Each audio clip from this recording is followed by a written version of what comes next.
జగన్ సర్కార్పై తీవ్ర స్థాయిలో విరుచుకుపడ్డారు ఎంపీ బాలశౌరి. వైసీపీని ఇంటికి పంపించే సమయం ఆసన్నమైందని తెలిపారు. రాష్ట్రంలో ఏమాత్రం అభివృద్ధి లేదని మనసులోని మాట బయటపెట్టారు. తాడేపల్లి టీడీపీ జనసేన సభకు వెళ్లే ముందు గుంటూరులో ఆయన మీడియాతో మాట్లాడారు. టీడీపీ జనసేన కూటమి కలిసి వైసీపీ నుంచి రాష్ట్రాన్ని విముక్తి చేస్తుందన్నారు.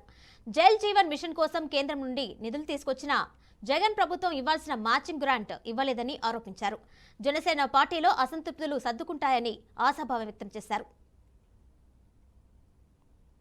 వైసీపీని విముక్తి చేయటంలో, వచ్చే ఎన్నికల్లో వైసీపీని ఇంటికి పంపించడంలో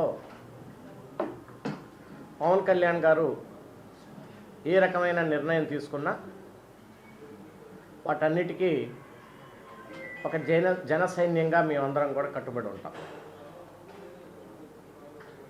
మనందరం చూస్తూనే ఉన్నాం. ఈ రాష్ట్రంలో అభివృద్ధి అనేది మనం ఇంతవరకు చూడలేదు. గత ప్రభుత్వంలో పోలవరం ప్రాజెక్టు దాదాపు 70% కంప్లీట్ అయితే,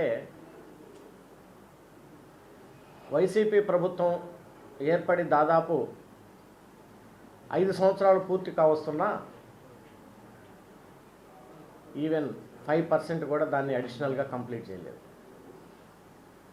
దాని మీద ఒక డెసిషన్స్కి రాలేదు ఇంతవరకు. అసలు ఆ ప్రాజెక్ట్ని ఎలా ముందుకు తీసుకెళ్లాల్సింది అనేది. అదే రకంగా రాష్ట్రంలో రోడ్ల పరిస్థితి చూస్తే చాలా దారుణంగా ఉన్నాయి. మాది తీర ప్రాంతం, మచిలీపట్నం.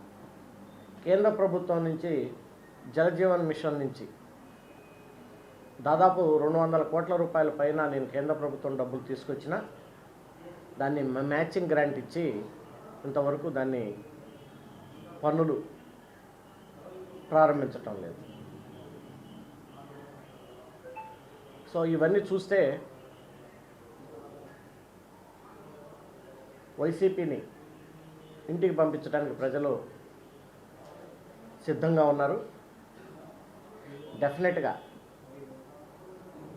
జనసేన తెలుగుదేశం పార్టీ కూటమి అధికారంలోకి రాబోతా ఉంది. అందులో ఎలాంటి డౌటు లేదు. ప్రధానంగా నా మచిలీపట్నం పార్లమెంట్లో